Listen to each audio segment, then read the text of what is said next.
Morning guys, Amy's idea to come into Morrison's at 7 o'clock in the morning to beat the rush, and look, there is nobody here.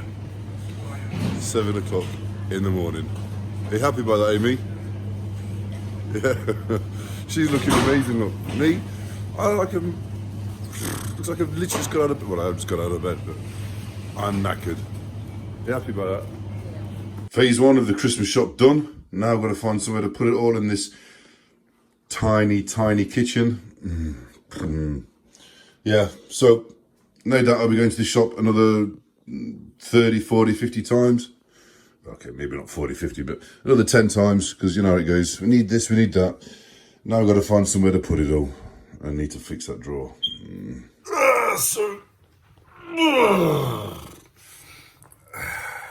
had to have a sleep because knackered. I'm not used to getting up at 6. Normally I would work nights or getting up at 5:30. Normally I work nights and I ain't used to this. So, snooze. Face looks a bit normal now. Ugh. I've got a couple of stories I'm going to tell you guys about my army. Just simple ones about my time in the army. Once I get have a shower, maybe on the way to the gym, I'll tell you these stories. I hope you like them. Right guys, I'm going to tell you a little story time, about one of my times when I was in Belize doing jungle training. This is at the end of the jungle training. Basically, I've been about 4 times when I was in the army. I think the second time I went, yeah, it was the second time I went. We'd finished basically the jungle training. I think, if I remember rightly, it lasts for about 4 weeks, and you have 2-week acclimatization training to get used to the humidity, the sort of being able to train under that sort of pressure. And this particular time, we'd finished the jungle training, and we give us an option. We've got an island that the army used. They call it Adventure Training Island, where you go and do scuba diving, surfing, or water sports, that sort of thing. Or you could go to Cancun in an air-conditioned coach. It should take about 2.5 hours from Belize City. So it's not too far. The army had hired as an air-conditioned coach for us to go. Brilliant. Got on the coach. 10 minutes into the journey, coach breaks down. So they turn around to us and says, right guys, you've got 2 options. You can either go back to the camp, and there's not much there to do. There's a pool, but there's nothing much there to do. Or you can get a local bus. It'll take you there. It was like, that can't be too bad, a local bus. So a few of us got a local bus. Anyway, this bus turns up. It looked like it was going to fall apart. It was something from it just looked absolutely atrocious. There was no air conditioning on it. The windows didn't open. They had a little hatch that was about above your head, about this much, that opened about that much. The seats were plastic. Okay, so I was like, okay, can't be too bad. It's not going to take too long. So we was going along. We was stopping off at every little village along the way. Locals were getting on with the chickens and the pigs in the wooden crates. And it was like, it's an experience. Brilliant. A couple of hours went by. Thought it can't be too much longer. 4 hours went by. Can't be too much longer. 6 hours went by. It's like, where the hell are we going? Anyway, 13.5 hours later, we finally pulled into Cancun, Mexico. It was the worst journey of my life. Absolutely atrocious. It was an experience and we'll never change it, but you know, it was 13.5 hours out of my life. I'll never get back. Once you've seen one part of the jungle, it was pretty much the same all the way through. We had the R&R, okay, it was brilliant. Had the R&R, really good time in Cancun.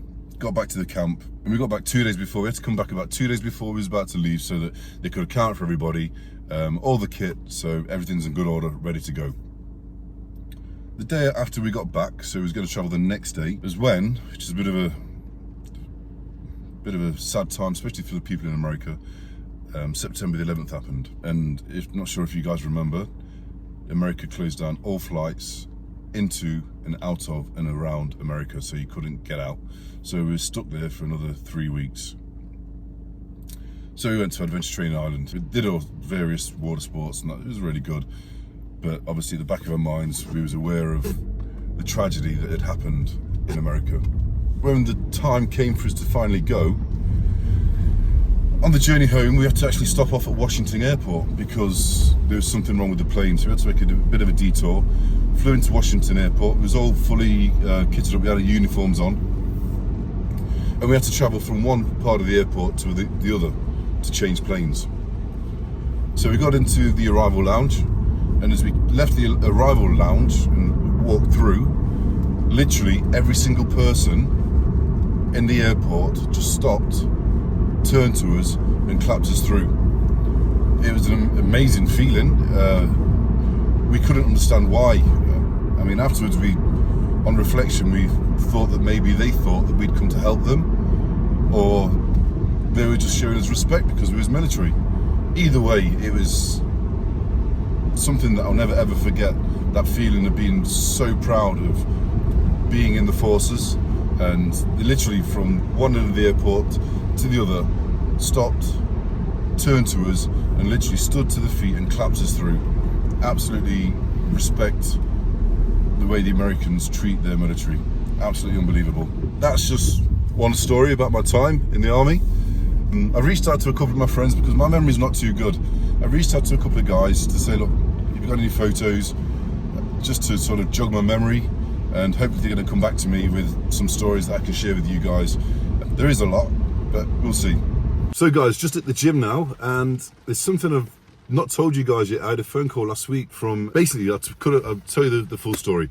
When I left the army, I reached out to a charity called the Poppy Factory. Because I was injured in the army with my hearing and tinnitus and the PTSD that I was diagnosed with, I reached out to a charity called the Poppy Factory to help me get back into work. And they managed to get funding for me to refresh a course, confidence, to go and drive HGV on the road. Now, I've mentioned in the videos previous that I'd like to train to be a PT. And what I actually did, I reached out to the Poppy Factory again and said to them, guys, look, I'm doing the YouTube, I'd like to open a YouTube channel to try and help people with training, advice, that sort of thing, and it's a career that I'd like to get into. So I reached out to these guys and said to them, look, you know, this is what I'd like to do. Is there any chance you could, any possibility you could help? But they said, well, to be honest, you've already had a grant. It wasn't a lot, I think it was about £200, but we've already had a grant, but what we'll do, we'll apply for it and see what we can do, see if it can help you. And I had a phone call on Friday from the worker that helped me get into work last time, and he said to me, do you want some good news? And I was expecting him to say that I'd got a portion of it or something, and he says they've been granted the full amount. So in the new year, I'm going to train and learn, hopefully pass the course to be a fully qualified PT instructor. So therefore I can confidently, that's offer advice online on my YouTube channel. That's one of the reasons why I've not done much of it, because if you've seen my training video before, I was aware that it wasn't the best. The camera angle, it just, to me personally, I know I could do better, and it wasn't the best. So that's why I deleted the video. My head fell off, and then I put it back on again.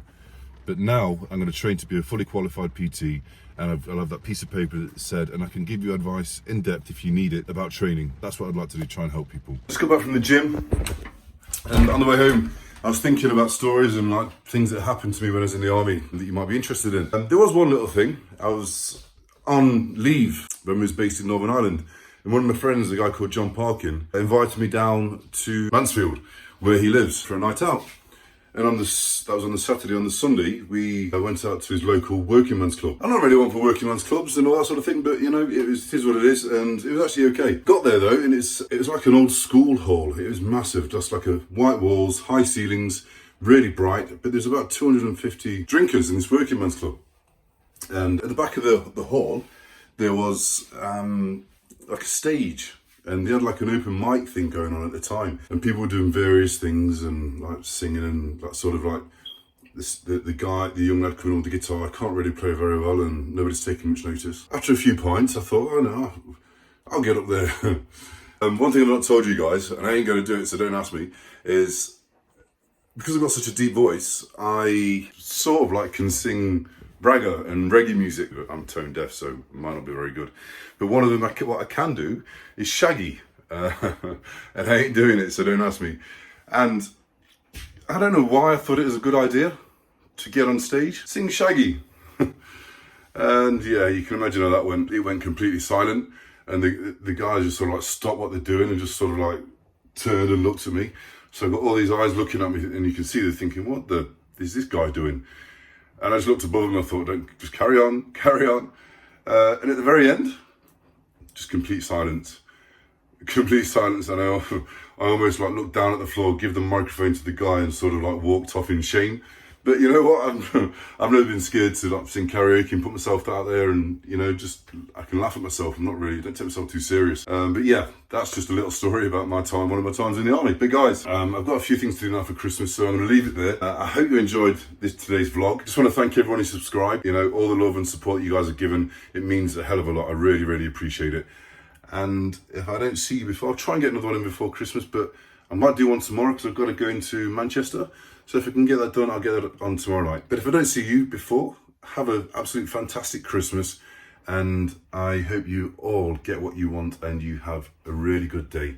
So guys, you take care and I'll see you guys soon.